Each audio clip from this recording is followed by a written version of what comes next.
छोड़ो, है तो वैष्णव ही। भक्तमाल में कथा आती है कि एक राजा था। उस राजा को सिर में एक दर्द हुआ जिसको वैद्य अनेक प्रयास करके भी ठीक नहीं कर पाए। तो एक वैद्य ने उपचार बताया। बोले एक उपचार है। बोले क्या? मानसरोवर में जो हंस रहते हैं उन हंसों को मार करके उनके हृदय से एक लेप बनाया जाएगा। वो लेप जब माथे पे लगाया जाएगा तब राजा का पीड़ा दूर होगी। थोड़े थोड़े आगे खिसक आओ पीछे वाले, तो पीछे देखो नहीं, आगे आ जाओ, थोड़े थोड़े आओ। तो बात सुनो।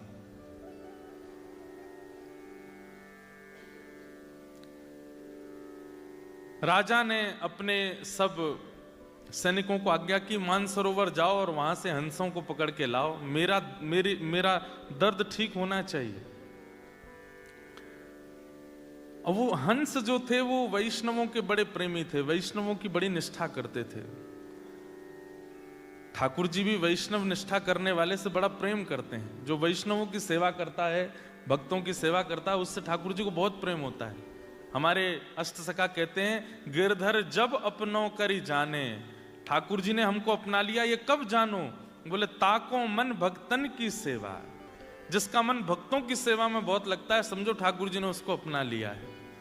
ठाकुर जी की सेवा से ज्यादा मन लगता है ठाकुर के भक्तों की सेवा में, समझो कि ठाकुर जी ने उसको अपना लिया। ऐसा अष्टसखा कहते हैं। तो उन हंसों से ठाकुर जी बहुत प्रेम करते थे क्योंकि वो वैष्णवों की बड़ी सेवा करते थे। जब कभी भी मानसरोवर पर कोई संत आते, वैष्णव आते, भक्त आते, तो ये हंस जाते थे, उनको प्रणाम करते थे, उनको वंदन करते थे। और आज इन्हीं हंस को पकड़ने के लिए राजा के सैनिक आ रहे हैं। सैनिकों को देख करके हंस वहां से भाग गए।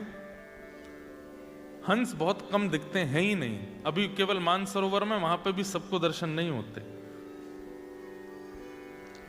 तो सैनिकों को पता चला कि ये हंस जो है ये संत महात्माओं के हाथ से दाना चुगते हैं। इसका मतलब है कि भगवा वेशधारी इनको प्रिय लगते हैं। हम सब सैनिकों के वेश में आए इसलिए दूर भाग रहे हैं। भगवा वेश पहन लो। क्या किया? आडंबर।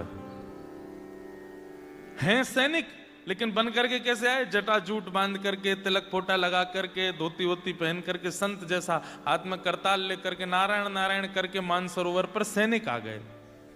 तो उनको देख करके हंस ने दूसरे हंस से कहा, देखो संत आए हैं, प्रणाम करने चलो।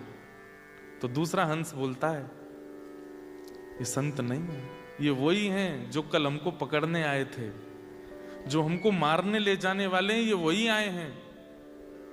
तब पहला हंस कहता है, बोले कि मुझे भी पता है ये वही हैं, लेकिन इनकी भेष देखो, इनकी वेशभूषा देखो, इनका स्वरूप देखो, ये तो संत के रूप में आए हैं ना।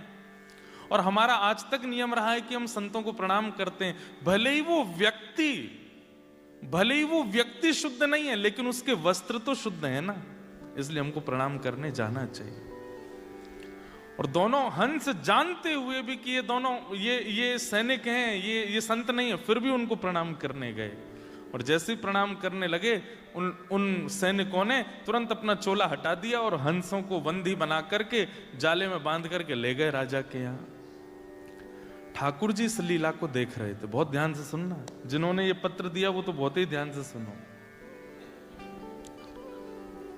ठाकुर जी इस लीला को देख रहे थे और लक्ष्मी जी से बोले, देखो ये दोनों जानते थे कि ये सैनिक हैं, संत नहीं है, लेकिन केवल उनकी वेशभूषा संतों की थी, इसलिए चले गए और प्रणाम।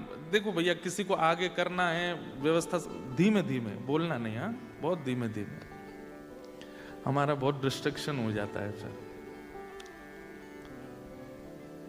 क्या बता रहा था? हाँ, लक्ष्मी से भगवान बोले, देखो ये दोनों जानते हैं कि ये संत नहीं है, सैनिक हैं, लेकिन फिर भी अपने जान की बाजी लगा करके प्रणाम करने गए, क्योंकि उनके वस्त्र संतों के थे, रसिकों के थे। लक्ष्मी जी बोली, अब क्या होगा? लक्ष्मी जी तो बोली है ये तो गलत बात है, चतुराई दिखानी चाहिए थी। जब जान गए सामने वाला वैष्णव नहीं है तो फिर उसके पास क्यों गए, ये तो मूर्खता है। ठाकुर जी बोले तुम नहीं समझोगी। वैष्णवों के प्रति प्रीति का मतलब यह नहीं होता कि वो व्यक्ति विशेष प्रीति के योग्य है। उसके कई बार व्यक्तित्व पर प्रीति नहीं होती, पर उसका बाह्य आवरण भी पूजनीय होता है, वंदनीय होता है।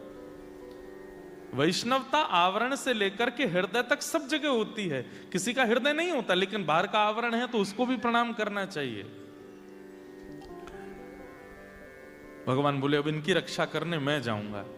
और ठाकुर जी राजा के यहाँ एक वैद्य बन करके पहुंच गए और बोले देखो राजन, इन हंसों को मत मारो, मेरे पास एक औषधि है, मैं औषधि लगाऊंगा और औषधि लगाती अगर तुम्हारी पीड़ा दूर ना हो जाए तो कहना, लेकिन अगर पीड़ा दूर हो जाए तो इन हंसों को वापस छुड़वा देना। ठाकुर जी ने अपने हाथ से पे लेप बना करके राजा को लगाया, राजा की पीड़ा दूर हो गई। राजा बड़ा प्रसन्न हो गया। वैद्य को खोजो, कहाँ है जो मेरा लेप बना के लाया था। ठाकुर जी तो अंतर ध्यान हो गए। तब हंसों ने बताया, बोले कि वो वैद्य कोई और नहीं ठाकुर जी थे, क्योंकि हम जानते हुए भी तुम्हारे सैनिकों के हवाले हो गए, क्योंकि वो संतों के वेश में थे, इसलिए हमारी रक्षा करने स्वयं ठाकुर जी आए थे। समझ में आई कोई बात क्या? ये शो ऑफ दिखना, किसी के भक्ति के भाव में दोष दिखना, या किसी के प्रति ये भाव रखना कि ये तो केवल पॉपुलैरिटी के लिए या फिर केवल लोगों को दिखाने के लिए भजन करता है। एक बात हमारी बहुत ध्यान से सुन लीजिएगा, ये माथे पर उर्धपुंड अगर विराजमान है ना, तो ये बात निश्चित है कि वो किसी रूप में ठाकुर जी के द्वारा स्वीकार किया जा चुका है। आप उसमें दोष मत देखो। आपको दोष दिख रहा है, वो देखिए, अगर कोई वैष्णवता केवल आवरण और केवल आडंबर के लिए धारण करता है तो उसकी सजा ठाकुर जी देंगे। आप क्यों दे रहे हो? आप तो प्रणाम ही करो, आप तो उसको वंदन ही करो। कोई व्यक्ति भक्ति का आश्रय केवल लोगों के बीच में अपना जमावड़ा बनाने के लिए करता है, आप उसमें दोष मत देखो, आप केवल उसको प्रणाम करो, ठाकुर जी न्याय करेंगे उसका। अच्छा, तेने हमारी भक्ति का केवल पोशाक पहनी लोगों को दिखाने के लिए, आचरण में नहीं लाया, ठाकुर जी देख लेंगे, आप मत देखो। क्योंकि भैया अगर इस प्रकार व्यक्ति के मनस्थ पर आप लोग चिंता, अब कल हमने कथा सुनाई थी बरसाने में, जब कल सुनी फिर भी ये प्रश्न किया आपने, तो ये इसका मतलब कल सुनी नहीं आपने, जिनका भी ये प्रश्न है। अब कल वहां पर जब राधा बाबा ने भेजा कि जाओ जाकर के रोटी लाओ, तो वो कैसे थे? खटिया पे पड़े थे, 2 जूते पहन के मटका रहे थे। वहां सुंदर सुंदर फिल्म सितारों के चित्र लगे थे, राजनेताओं के चित्र, फिर भी उनकी रोटी पाई। बाद में खोजने पर पता चला कि वो बाह्य रूप से तो बस दिखावा कर रहे थे कि लोग मुझसे दूर हों, अंतरंग भाव को छुपा रहे थे।